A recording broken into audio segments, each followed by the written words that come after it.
Welcome back to Cylance TV, and now for something completely out of the realm of what we've talked about before.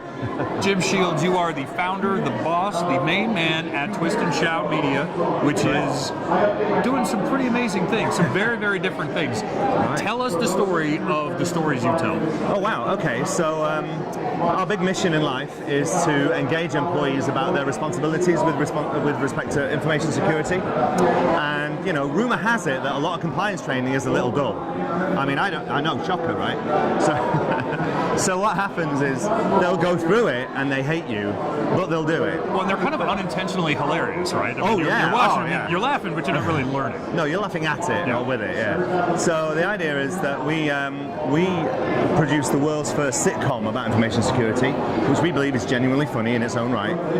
The messages are in there, but you're just watching what the characters are doing and you're looking at it saying, I don't want to be that guy, you know. And so it's really very recognizable and you can identify with the characters. They're like people you know. We're in season 5 that's getting launched at InfoSec this week. No kidding. So that's out, yeah. We're in front of 3 to 4 million employees around the world are watching this. We've got about 170 campaigns running in 40 languages across the globe. So it actually gets more traction than some TV channels, to be honest. Well, the degree of difficulty on that, though, because it's not just dealing with languages, but comedy cross-culture doesn't really translate.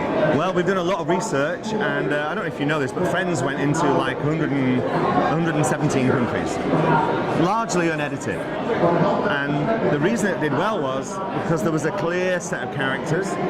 There were situations everybody could relate to. And, you know, yeah, they may live in New York, but, you know, I kind of get that. We know where they live and know what their environment is. Yeah. So if you get the environment right and the characters right and the scenarios, pretty much it transcends culture and language. And sprinkle in a little IT security just for some season. Yeah, well, yeah, and as long as you stick to the rules about when you're writing the series to make sure you don't have any word gags that won't translate or you don't do anything that might be culturally sensitive, you know, within reason. I mean, there's a limit to how much we can do. But on the whole, it communicates on multiple levels.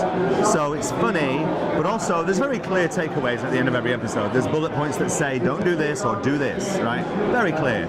And there are 6 episodes in a season, plus a teaser trailer that we send out first to get everybody excited. There are the posters, there's the intranet kit, there's a survey that we include in the pack, and there's a whole campaign plan that you can run to. So it's like a big kit of parts that you can build your own. You can be your own ad agency within the company.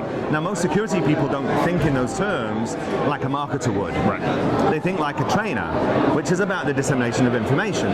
They push stuff out there, and to a lot of people like that, more is good. Well, I don't know, if you talk to an employee, it's not. Just give me the why. And so what we attempt to do is to plug that gap. Our series gives the why to the training's what. Does that make sense? Yep. Okay. So out of all the work that you've done, and 5 seasons of IT security comedy is blowing me away, is there one particular, whether it's a subject, an episode, a thing that you look at and you're like, that's the one. We crushed that beyond anything we have ever done. Oh, wow. Well, yeah, recently, obviously with GDPR, hitting us like the virtual tsunami down the hill. The GDPR series that we did, a privacy series, in collaboration with Intel, we have really, I feel we've knocked it out of the park with that one. We have one particular episode about personal rights to your information. It involves a photographer coming in to photograph headshots in a corporation, but he's really an auteur photographer, so he's very flamboyant.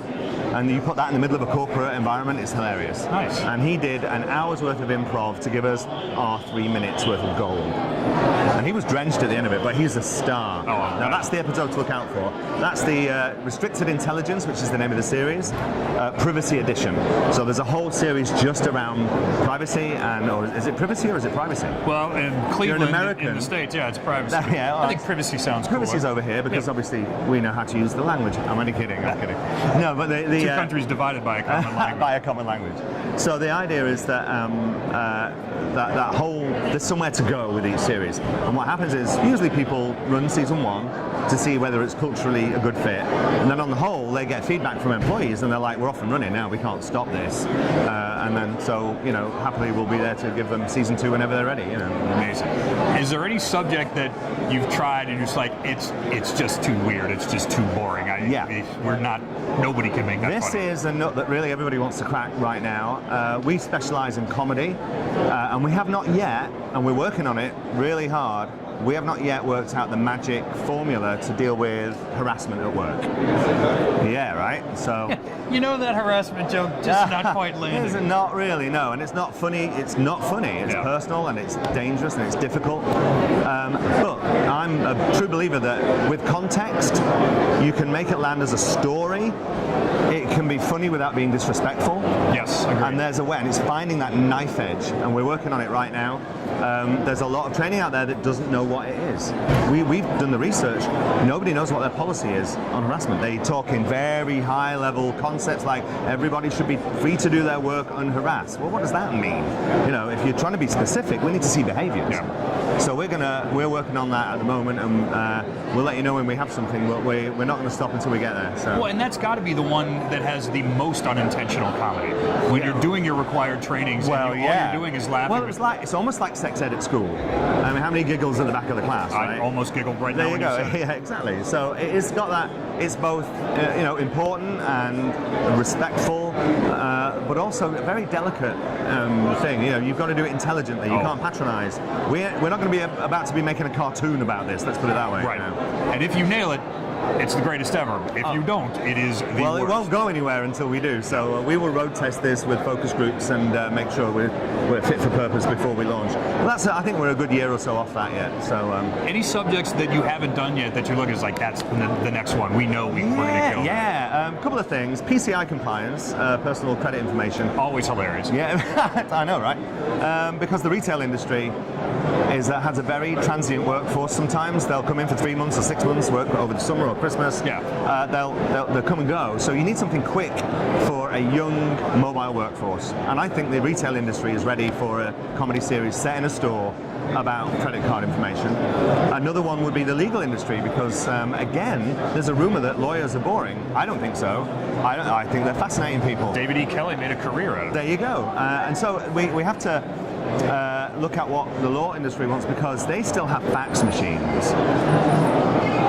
So they're going to need some TLC. You know you're being sued when someone asks you to fax them something. Oh yeah, you're in That's trouble. fair. Yeah, it's downhill from there, and then you have to dig out the fax machine from the garage and dust it off and see if it still has any paper in it. So I miss fax paper. They're weird, I know, like right? skinny stuff. That urgent one that rolls under the table. Yeah, yep. You find it 2 weeks later. Always, that needed to be replied to 2 weeks Exactly. before. Yeah. So folks looking for more information, if they want to find the sitcoms, trailers, anything like that, where do they go? Yeah, there's a whole web experience that you can have a look. We're about to update it, but it's still live now. www.restrictedintelligence.co.uk. If you go there, you'll be able to see clips. There's loads of freebie downloads. We have a few videos that you can have for free.